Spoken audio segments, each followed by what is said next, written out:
Ants. Rain tapped softly against the classroom windows, the kind of slow, steady rhythm that usually made people sleepy. But inside room 214, nobody was tired. It was the last period of the day, and the air carried that restless energy students get when they're just minutes away from freedom. Except for one person.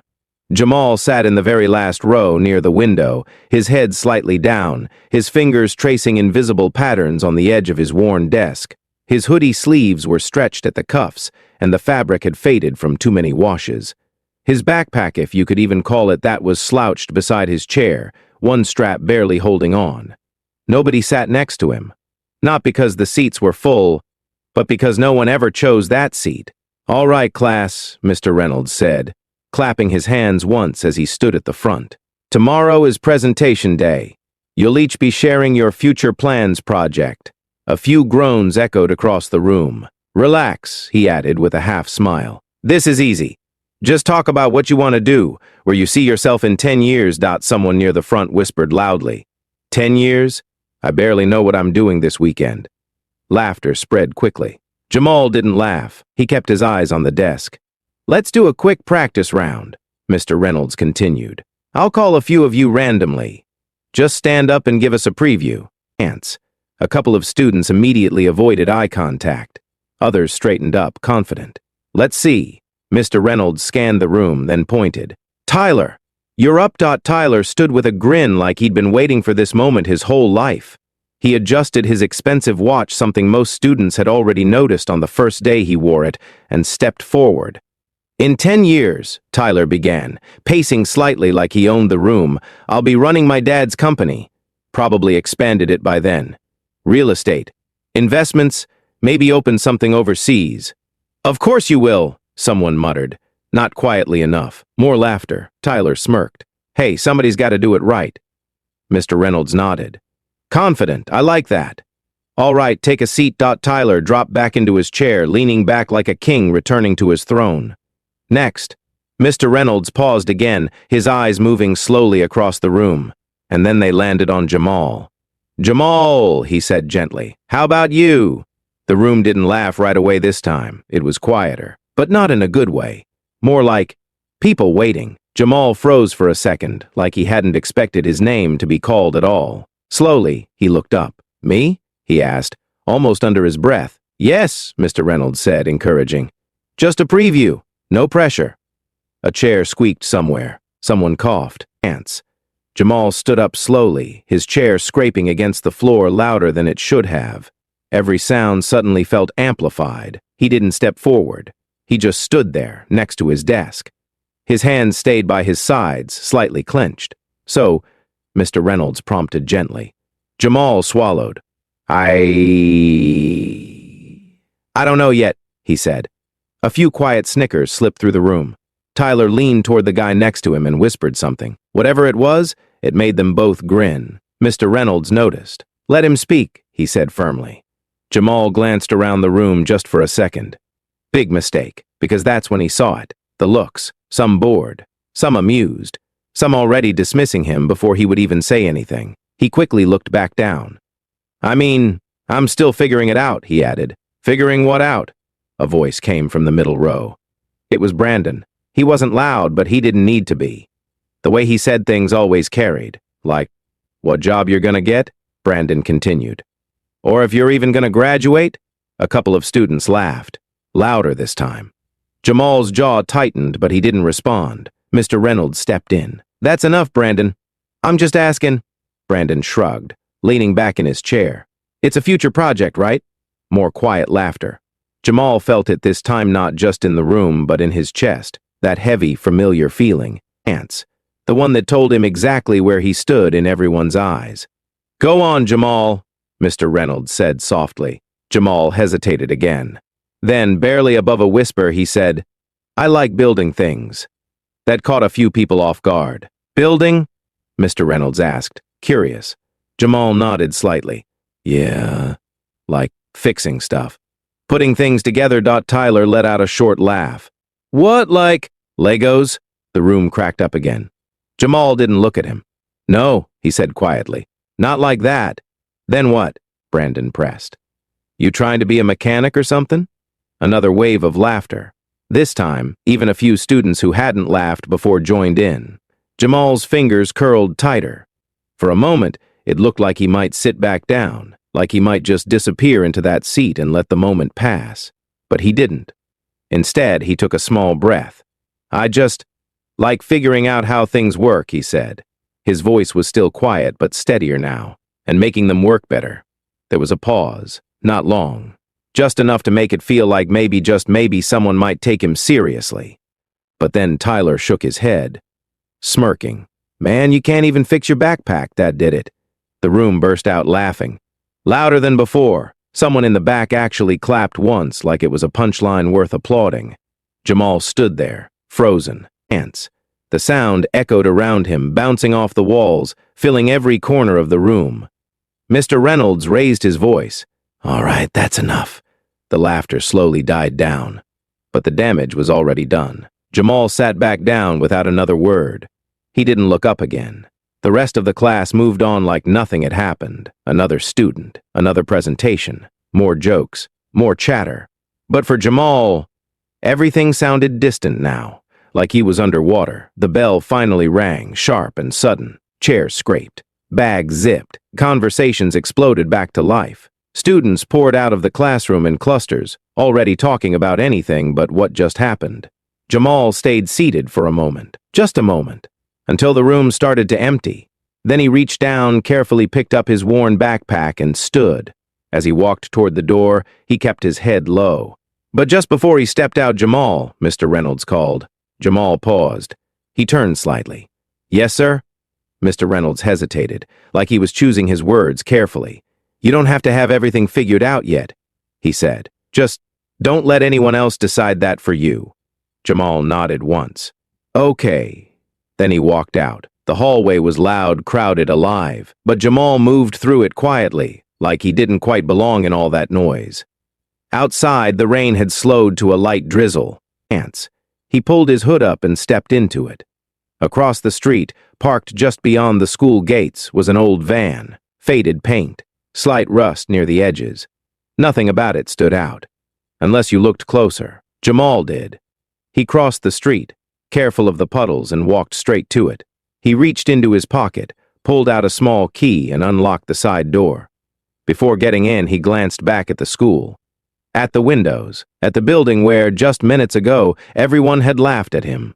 His expression didn't change much, but something behind his eyes had. Then he slid the door open and stepped inside. And what was inside that van was nothing like anyone would have expected. The inside of the van didn't match the outside at all. From the street, it looked like something you'd expect to break down any second. Faded paint, dents along the side, a door that creaked too loudly. Most people wouldn't even glance at it twice. But inside, it was quiet, organized, alive. Wires ran neatly along the walls, carefully clipped into place. Small screens, some cracked, some brand new, were mounted in different spots. A folding table had been bolted to the floor, covered in tools, circuit boards, and pieces of devices that looked like they had no business working again. And yet, many of them did. Ants. Jamal stepped in and pulled the door shut behind him, cutting off the noise of the outside world. For a second, he just stood there. Then he let out a slow breath, like he'd been holding it all day. "This is better," he murmured to himself. He dropped his backpack onto a small bench and rolled up his sleeves. The same worn hoodie that made people laugh in class suddenly didn't matter here. Here, his hands moved differently, confident, precise. He walked over to the table and picked up a small device, something between a tablet and a control panel. Its casing was scratched, but the screen lit up smoothly when he tapped it. Lines of code flickered across it. Not basic stuff either. Complex systems, real-time diagnostics, something far beyond what any high school class was teaching. Jamal scanned it quickly, then reached for a screwdriver. He adjusted a loose connection, tightened a wire, and restarted the system. The screen glitched once, then stabilized. A small smile tugged at the corner of his mouth. "Come on," he whispered. The device beeped. Green light. "Yeah," he exhaled softly. "That's what I'm talking about. There was no one there to clap. No one to laugh either. Just silence and the quiet satisfaction of something working exactly the way it was supposed to. A soft knock on the outside of the van made him pause. Ants. Jamal stiffened for a second, then walked to the door and cracked it open slightly. "Hey!" It was Mrs. Carter. She stood there holding a grocery bag in one hand, her coat slightly damp from the rain. "You working again?" she asked, raising an eyebrow. Jamal relaxed a little. "Yeah." She peeked past him into the van, shaking her head with a small smile. "One day you're going to show me what all this stuff actually does." "Maybe," Jamal said. She held out the bag. "Brought you something. You didn't come by yesterday." Jamal hesitated. "You didn't have to, I know I didn't have to." She cut in gently. "I wanted to." He took the bag. "Thank you." There was a brief pause. She studied his face for a second. "Tough day?" she asked. Jamal shrugged, looking away. "Same as usual." Thought Mrs. Carter didn't push. She just nodded slowly. "Well, same as usual doesn't mean it has to stay that way." Jamal didn't respond to that. He just gave a small nod. "All right," she said, stepping back. "Don't stay out here too late." "I won't." She walked off toward the small apartment building down the street, leaving Jamal standing there for a moment. Then he closed the door again. Inside, the van felt even quieter now. He set the grocery bag aside and went back to the table. But this time, instead of picking up the same device, he reached under the table and pulled out something larger. Ants, carefully wrapped. He placed it on the surface and slowly peeled back the cloth. Underneath was a compact, sleek unit clearly built piece by piece. It had a polished surface, custom wiring, and a small embedded display at the center. It didn't look like something you'd find in a store. It looked experimental. Jamal turned it on. The screen lit up instantly. A soft hum filled the van. Data began scrolling across the display, clean, structured, intentional. This wasn't random tinkering. This was a system. A real one. Jamal watched it closely, his eyes focused in a way they never were in class. "Let's try it again," he said quietly. He adjusted a few settings, then connected another device to each handheld module with sensors along the edges. The moment he linked them, the main screen reacted. Numbers shifted. Graphs formed. Signals pulsed. Jamal leaned in, studying every detail. "Come on, stabilize," he muttered. For a second, the reading spiked. Then dipped, then steady, perfectly steady. Jamal froze. He stared at the screen, barely blinking. "Wait," he whispered. He ran the test again. Same result. Again. Same. His breathing slowed, but his eyes widened slightly. It's working, not just working. Working better than before. Better than it had any right to. He leaned back slowly, running a hand over his face. Ants. For the first time all day, the weight from earlier, the laughter, the comments, the looks started to fade. Because in this space, none of that mattered. Here, he wasn't the kid with the broken backpack. He wasn't the quiet one in the back of the class. He wasn't the easy target. Here, he was the one who understood things no one else even noticed. A sudden vibration from his pocket broke the moment. Jamal pulled out his phone. Old, slightly cracked screen. A message popped up. Unknown number. He frowned slightly and opened it. For a second, he just stared at the screen. Then his expression changed. Not dramatically, but enough. Enough to tell that whatever he was reading, it wasn't normal. The message was short, clear, and impossible to ignore. "Where did you learn to build that?" Jamal's heart skipped. His eyes flicked instinctively toward the van door, then back to the phone. Another message came through almost immediately. "I've been watching your signal." Jamal's grip tightened around the phone. "Signal?" He looked back at the device on the table, the one still quietly running its system. A slow realization began to form. Someone wasn't just texting him. They had seen what he built, and not by accident. Jamal typed slowly. "Who is this?" The reply came within seconds. "You're not the only one who knows how things work." Jamal swallowed. Ants. The van suddenly didn't feel as private as it did a minute ago. His eyes moved across the walls, the wires, the equipment, everything he had built, everything he thought no one else knew about. Now, someone did, and they were watching. Jamal stared at the screen, his thumb hovering just above it. For a moment, he considered not replying at all, just turning everything off, locking the van, walking away like none of this was happening, but he couldn't. Because whoever this was, they already knew too much. Slowly, he typed, "What do you want?" 3 dots appeared almost instantly, then disappeared, then appeared again, like the person on the other end was thinking, or maybe deciding how much to say. Finally, the message came through. To see how far you've really gotten. Jamal frowned. That doesn't answer my question. This time the reply took longer. The van felt smaller while he waited. The soft hum of the machine behind him suddenly louder than before. Then run your system again. Jamal's eyes narrowed. No. A pause. Then another message. You already did. 3 times. Voltage stabilized on the 3rd run. Jamal's chest tightened. That wasn't a guess. That was exact. His eyes slowly turned toward the device on the table, then back to the phone. Who are you? He typed again, this time slower. The response came back almost cold. Ants. Someone who knows you're wasting your time in that classroom. That hit, harder than it should have. Jamal's jaw tightened. You don't know anything about me. Another pause. Then your name is Jamal Carter, 17, lives 2 blocks from Roosevelt High. Perfect attendance in a school that barely sees you. Grades just good enough not to get flagged, but never good enough to get noticed. Jamal stopped breathing for a second. His grip on the phone tightened. That's public information, he typed quickly. Even though he knew, it didn't feel public. Is it? Came the reply. Before he could respond, another message appeared. You stay in that van until late almost every night. You skip lunch most days. And every time someone laughs at you, the typing paused, then finished. You come here and build something better. Jamal's throat went dry.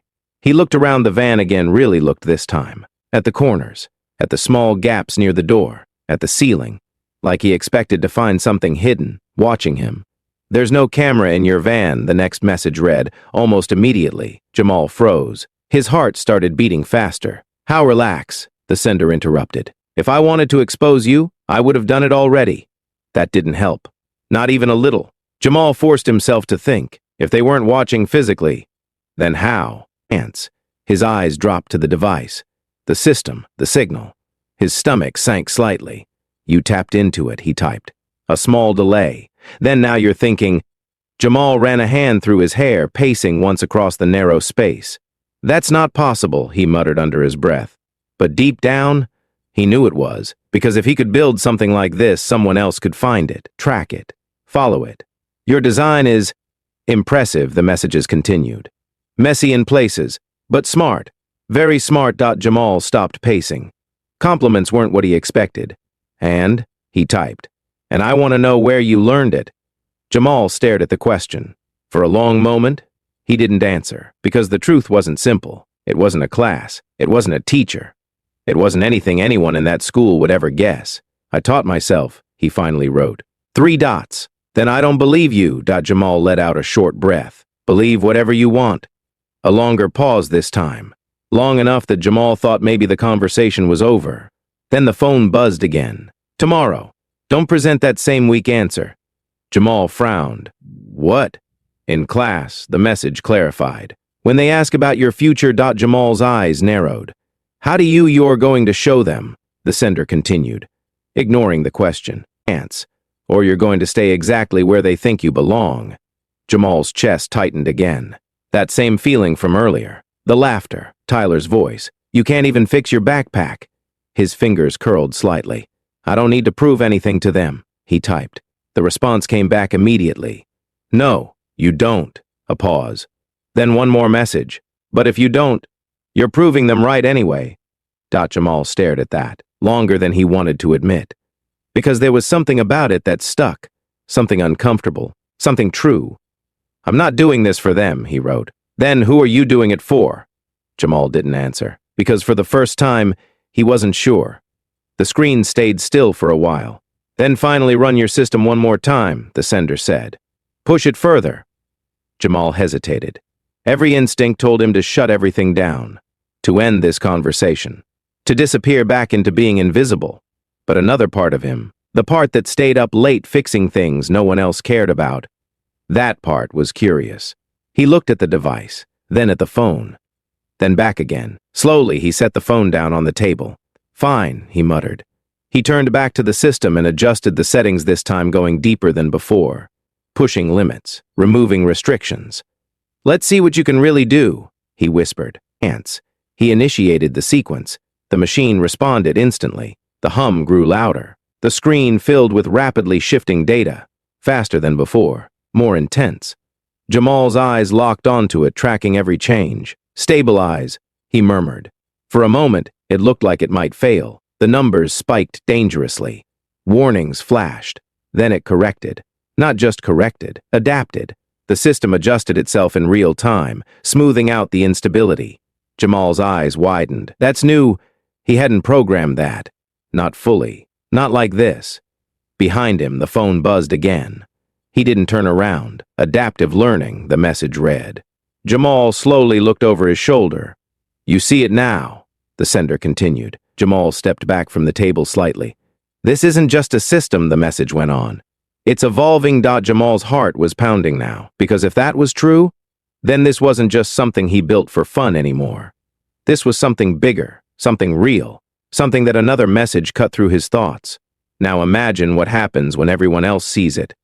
Jamal looked at the phone, then at the machine, then back again. For the first time, the idea didn't feel impossible, standing in that classroom, not as the quiet kid in the back, but as the one holding something no one could ignore.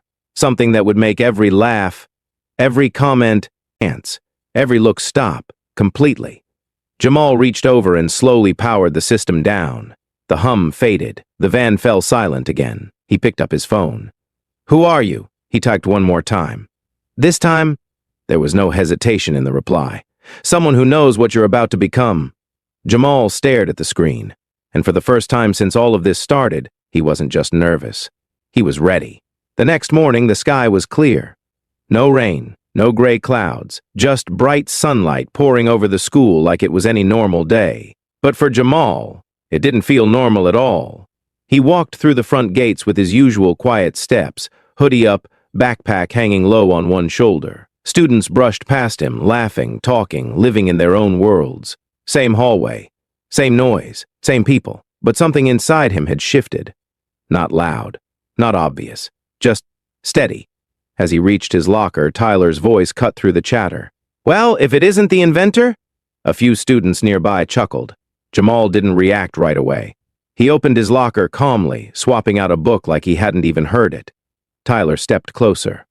"You ready for your big presentation today?" he added, smirking. "Or are you going to tell us more about fixing broken backpacks?" More laughter. Jamal closed his locker slowly. Then he looked at Tyler. Not angry, not nervous, just calm. "Ants. I'll be ready," he said. Tyler raised an eyebrow, clearly expecting something else. "Yeah." This "I gotta see" Jamal didn't respond. He just walked past him. That alone made Tyler's smile fade a little. Because it wasn't the answer. It was the way Jamal said it. Like he knew something. Like he wasn't playing the same game anymore. By the time last period came around, the classroom felt different.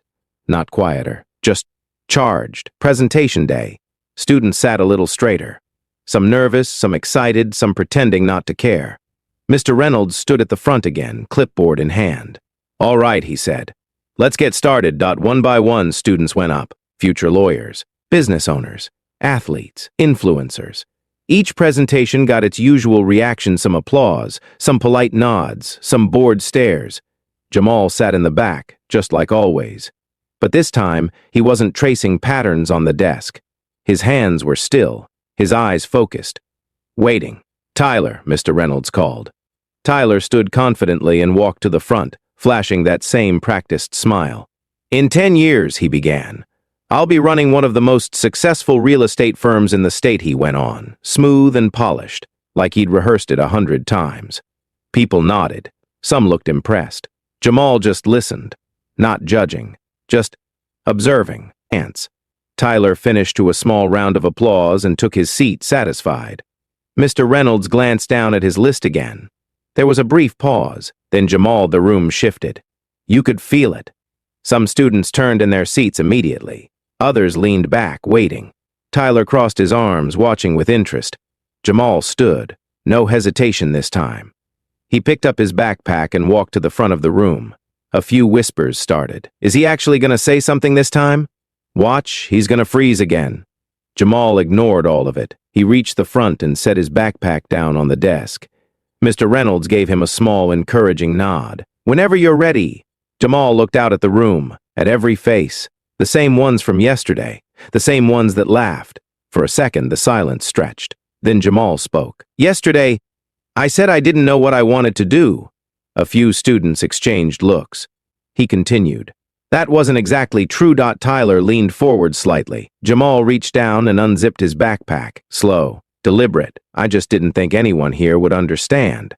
Someone in the back whispered, "Here we go." Jamal pulled something out, carefully, placed it on the desk. At first, it didn't look like much. Just a compact device.